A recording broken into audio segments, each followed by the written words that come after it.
Auzubillahiminash-shaytanir-rajeem. Bismillahir-rahmanir-rahim. Hi everyone, I am Amjad Khan and you are watching my YouTube channel English with Amjad. मैं अमजद खान हूँ और आप देख रहे हैं मेरा YouTube channel English with Amjad. So friends, आज एक और आर्टिकल है जी newspaper Pakistan Observer Karachi city का, और होप कि आपको बहुत सारी विकेबलरी इसमें मिलेगी और बहुत सारा स्ट्रक्चर इसमें मिलेगा आपको, और इंशाल्लाह बहुत आपकी इम्प्रूवमेंट होगी और आपकी हेल्प हो जाएगी इससे। और चलो शुरू करते हैं टाइम ज़ाया किए बगैर। और ये है हेडलाइन मोस्टली प्रेजेंट इंडेफिनिट में दिखाई देता है या थर्ड फॉर्म में हो तो पैसिव होगा। ईदर पोल्स हेल्ड नाउ और contempt verdict will be announced Sheikh Rashid. ये कह रहे हैं जी ईदर का मतलब है कि या तो, जब उर्दू में हम कहते हैं या हिंदी में या तो, ईदर पोल्स हेल्ड, या तो पोल्स जो है ना यानी इंतखाबात होगी, हेल्ड मुनक्किद होगी, यानी वो कह रहे हैं कि या इंतखाबात होगी या तो इंतखाबात होगी, नाउ अभी, और या contempt verdict will be announced, या कंटेम्प्ट वर्डिक्ट यानी या तौहीनी अदालत का जो फैसला है वो अनाउंस किया जाएगा, यानी उसको सुनाया जाएगा। शेख रशीद कह रहा है, शेख रशीद जो एक AML का यानी अवामी मुस्लिम लीग का सरबराह है शेख रशीद, वो कह रहा है। तो चले इन डिटेल देखते हैं ताकि बहुत सारी वोकैबुलरी आपको मिले। Awami Muslim League AML chief Sheikh Rashid Ahmad said on Wednesday that either the contempt verdict would now be announced by the Supreme Court or elections would be held in the country and all eyes were on the apex court। ये जो इतना बड़ा sentence आपको दिखाई दे रहा है तो ये जुड़ा होता है मतलब हेल्पिंग वर्ड से और कंजंक्शन वगैरह से और आर्टिकल से। तो चलो इसको तोड़ के दिखाते हैं ताकि आपको सारी समझ आ जाए। Awami Muslim League AML chief Sheikh Rashid Ahmad said, ये सब्जेक्ट है इसका, इतना बड़ा ये है सब्जेक्ट, यानी Awami Muslim League AML chief Sheikh Rashid Ahmad, ये सब्जेक्ट है। सैड कहा है, किसी ये वर्ब है। ऑन वेंसडे, कब कहा है? ऑन वेंसडे यानी बुध के दिन उसने कहा है। क्या कहा है? दैट के either the contempt verdict would now B announced, यानी ईदर या तो द कंटेम्प्ट वर्डिक्ट यानी तौहीनी जो अदालत का जो वो है जुर्म, वुड नाउ बी अनाउंस्ड यानी वो अनाउंस किया जाएगा कि इन्होंने तौहीन अदालत की है, और by the supreme court, supreme court की तरफ से ये अनाउंस किया जाएगा, और या elections would be held in the country, और या इलेक्शन मुनक्किद किया जाएगा इन द कंट्री यानी मुल्क में, यानी या तो इलेक्शन कराया जाएगा या तौहीन अदालत लग जाएगी उनके ऊपर। The country, in the country, and all eyes were on the apex court, और वो कह रहे हैं कि जो ऑल आइज यानी जो तमाम नज़रें हैं, ऑल आइज का मतलब यहाँ पे ये नहीं है कि तमाम आंखें, मतलब तमाम नज़रें जो है वो किसके ऊपर है? On the supreme court, supreme court के ऊपर है तमाम नज़रें। अपेक्स कोर्ट का मतलब है यानी आला अदलिया या सुप्रीम कोर्ट। अपेक्स कोर्ट का मतलब मुराद है supreme court. Using his Twitter handle, Sheikh Rashid said the meeting of government allies Tuesday witnessed disintegration and there had been a clear split in the PDM।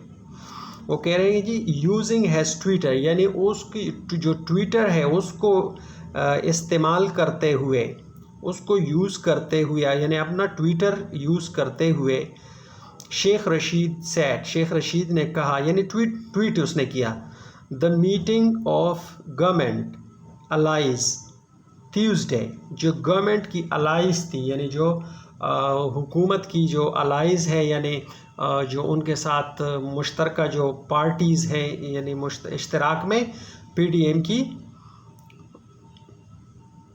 उन्होंने meeting किया। कब किया?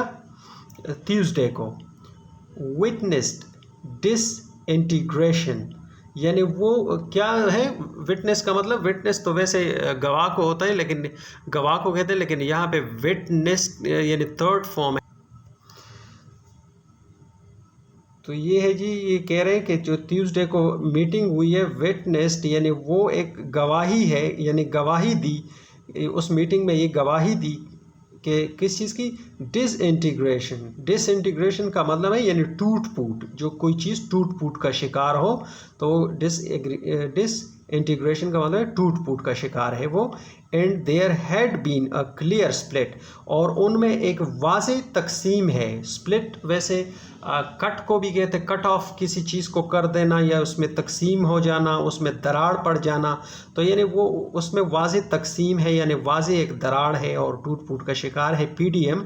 इन the PDM यानी PDM में। PDM का मतलब है Pakistan Democratic Movement. The PPP, MQM and BAP BAP were repenting on their decisions, यानी जो पाकिस्तान पीपल्स पार्टी है, एमक्यूएम मुत्तहिदा कौमी मूवमेंट है, एंड बाप बीएपी यानी BAP party Balochistan Awami party, were repenting on their decisions. Repenting का मतलब है किसी चीज़ को दोहरा देना, तो या उसको नए सिरे से उसका जायज़ा लेना, तो इसका मतलब है कि वो अपना एक जो है ना रीपेंटिंग कर रही है ऑन देयर डिसीजंस, जो अपने फैसले हैं उसको दोबारा मतलब उस पर नज़रसानी कर रही है या दोहरा रही है। The majority parties had lost their popularity among people, यानी द मेजॉरिटी पार्टीज़ यानी ज़्यादातर अक्सरियती जो पार्टीज़ हैं, जो यानी जो ज़्यादातर पार्टीज़ हैं वो क्या कर रही है? हैड लॉस्ट देयर पॉपुलैरिटी, वो लॉस्ट कर चुकी है, यानी ये पास्ट परफेक्ट का टेंस है। हैड लॉस्ट देयर पॉपुलैरिटी, वो लॉस्ट कर चुकी है यानी गंवा चुकी है क्या? देयर पॉपुलैरिटी, अपनी जो पॉपुलैरिटी है, अपनी जो मशहूरी है, अपने जो फेमस वो है, वो गंवा चुकी है। अमंग द पीपल यानी लोगों के दरमियान। He said that the order of the court, उसने कहा कि द ऑर्डर जो हुक्म है, the order of the court had been violated, जो कोर्ट का ऑर्डर है हैड बीन वायोलेटेड, उसको वायोलेट किया गया है, यानी उसको खिलाफ वर्जी कर दी गई है। Now elections will be held, अभी इलेक्शन जो है वो होंगी, मुनक्किद होगी, और या the contempt verdict will be announced, या जो कंटेम्प्ट वर्डिक्ट है यानी तौहीन अदालत है, यानी वो उनके ऊपर लग जाएगी। The extent of punishment will be determined in a day or two, यानी द एक्सटेंट और पनिशमेंट यानी जो ऑफ पनिशमेंट, एक्सटेंट का मतलब है हद, किसी चीज़ का कोई तयन कर देना, कोई हद कायम करना, तो वो कह रहे कि एक्सटेंट ऑफ पनिशमेंट जो सज़ा की हद है, विल बी डिटरमिन्ड, उसका तयन किया जा रहा है या उसका तयन होगा। डिटरमिन का मतलब है तयन हो जाना, किसी चीज़ का तयन करना, तो वो कह रहे हैं उसका तयन होगा इन अ डे और टू, यानी एक दिन में या 2 दिन में। इन अ डे एक दिन में, और 2 या 2 दिनों में। All eyes were on the supreme court, तमाम नज़रें जो हैं वो सुप्रीम कोर्ट के ऊपर है, यानी तमाम नज़रें जो है वो सुप्रीम कोर्ट ऊपर लगी हुई है। Ultimately, the judiciary will have to get their constitutional verdicts implemented and respected, and judiciary was good at this job, ये कह रही अल्टीमेटली यानी अल्टीमेटली आखिरकार the judiciary will have to, judiciary को करना पड़ेगा। क्या करना पड़ेगा? विल हैव टू का मतलब है करना पड़ेगा। जब फोर्सफुली आपको कोई काम करना पड़ जाए तो उसके लिए आता है हैव टू, यानी करना पड़ेगा। विल हैव टू करना पड़ेगा।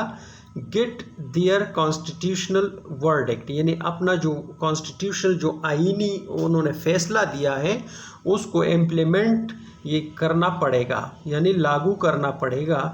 And respected and judiciary was good at this job, और जो रिस्पेक्टेड और अपनी उसकी रिस्पेक्ट करवानी पड़ेगी। And judiciary was good at this job, और जुडिशरी जो है वो इस काम में मतलब अच्छी है, बेहतर है। इसमें ये जो विल हैव टू है इसमें आपको मैं सिखाता हूँ।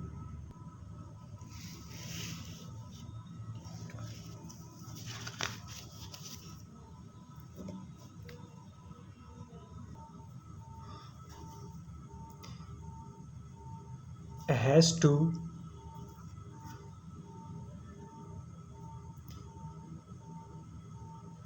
have to, and had to. For example, हम have to का इस्तेमाल करते हैं। I have to, sorry, I will have to,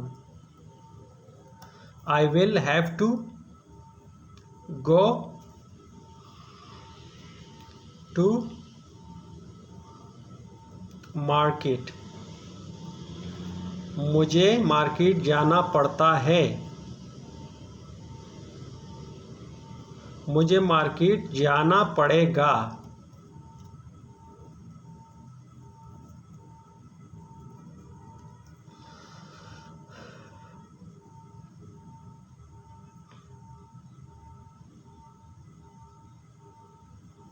I had to, I had to, I had to eat eggs,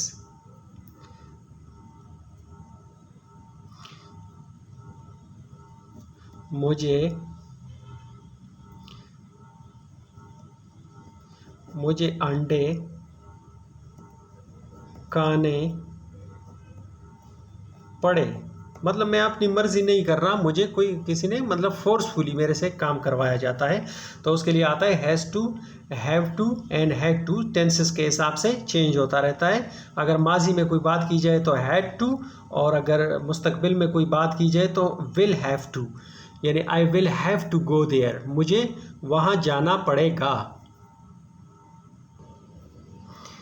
if they don't hold elections, अगर वो election को hold नहीं कराते यानी मुनक्किद नहीं कराते, the care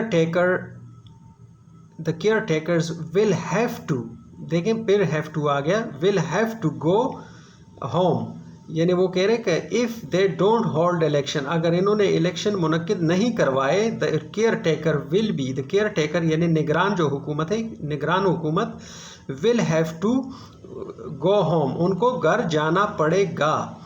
they are not there to make posting transfers and promotions only, he said, उन्होंने कहा कि दे आर नॉट देयर, ये जो लोग हैं, दे जमा है, यानी ये निगरान केयर टेकर की बात कर रहे हैं कि दे आर नॉट देयर, ये यहाँ पे नहीं है। टू मेक करने के लिए, टू मेक यानी करने के लिए, क्या करने के लिए? पोस्टिंग ट्रांसफ़र, यानी पोस्टिंग ट्रांसफ़र तबादले करने, और पोस्टिंग करने यानी तबादले करने के लिए नहीं है। एंड प्रमोशंस, और तरक्कियां देने के लिए, ओनली सिर्फ। ही सेड, उसने कहा। शेख रशीद सेड, शेख रशीद ने कहा। से, सेड, सेड सेकंड फॉर्म है। शेख रशीद सेड, शेख रशीद ने कहा।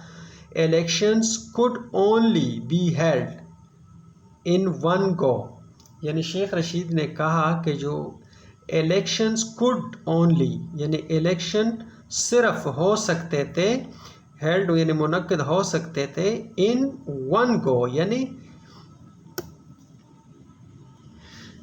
एक ही बार में, इन वन गो एक ही बार में। के कुड जो है ये कैन का सेकंड फॉर्म है, यानी सेकंड का माजी है।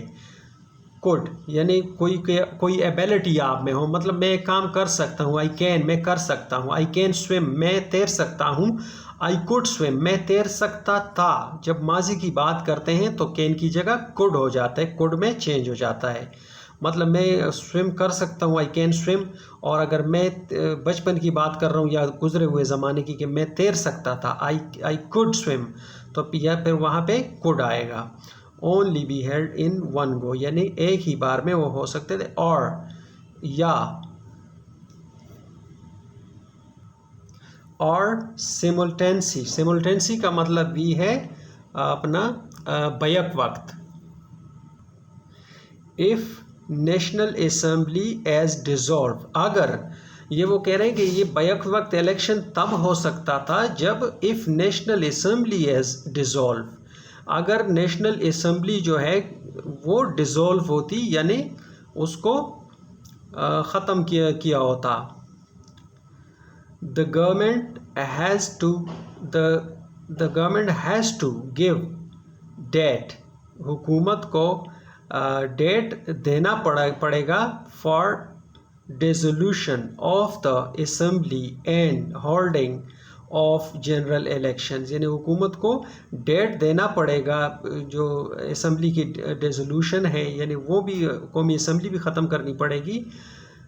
For dissolution of the assembly की डिसोल्यूशन का डेट देना पड़ेगा, तारीख देना पड़ेगा। And holding of general elections, और जनरल इलेक्शन जो है वो मुनक्किद करनी पड़ेगी, यानी आम इंतखाबात का ऐलान करना पड़ेगा, यानी मुनक्किद करना पड़ेगा। The government has become isolated and distant from both the people and the world in its quest to retain power. The government has become isolated, जो गवर्नमेंट है वो become यानी बन गई, क्या बन गई? isolated यानी वो हो गई या बन गई, isolated यानी अकेली हो गई, तन्हा हो गई हुकूमत, and distant from both the people and the world, और distant का मतलब है यानी जो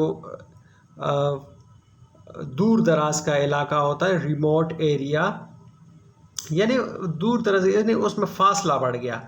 वैसे डिस्टेंट दूर दराज इलाकों को भी कहते हैं रिमोट एरिया को, यह लेकिन यहाँ पे उसका मतलब है कि उनमें फासला बढ़ गया। फ्रॉम बोथ दोनों में, दोनों से, the people and the world यानी लोगों से भी फासला बढ़ गया, और जो वर्ल्ड है यानी दुनिया उससे भी फासला हो गया। Its quest to retain power यानी अपनी ताकत को बरकरार रखने की जुस्तजू में, यानी वो दुनिया से भी तन्हा रह गए और आवाम की नज़र में भी वो दूर हो गए उनसे।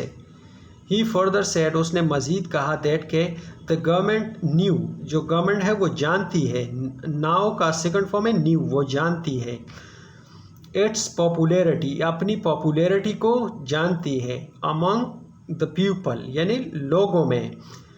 So it was define court, तो इसलिए वो क्या कर रही है, यानी टकरा रही है या खिलाफ वर्जी कर रही है। डिफाइन का मतलब खिलाफ वर्जी करना। सो इट वाज डिफाइन, इसलिए तो वो खिलाफ वर्जी कर रही है कोर्ट ऑर्डर्स, यानी कोर्ट ऑर्डर्स की, अदालती हुक्म की खिलाफ वर्जी कर रही है। अ ईयर हैज़ पास्ड, एक साल गुजर चुका, एंड और the deal zero with the IMF has not been finalised. वो कह रहे the year has been passed यानी एक हैज़ पास्ड, एक जो साल है वो गुजर चुका, और the deal with the IMF, जो डील है IMF के साथ, हैज़ नॉट बीन फाइनलाइज्ड, उसको अभी तक फाइनलाइज्ड नहीं किया गया। the social, political, economic and judicial crisis it has peak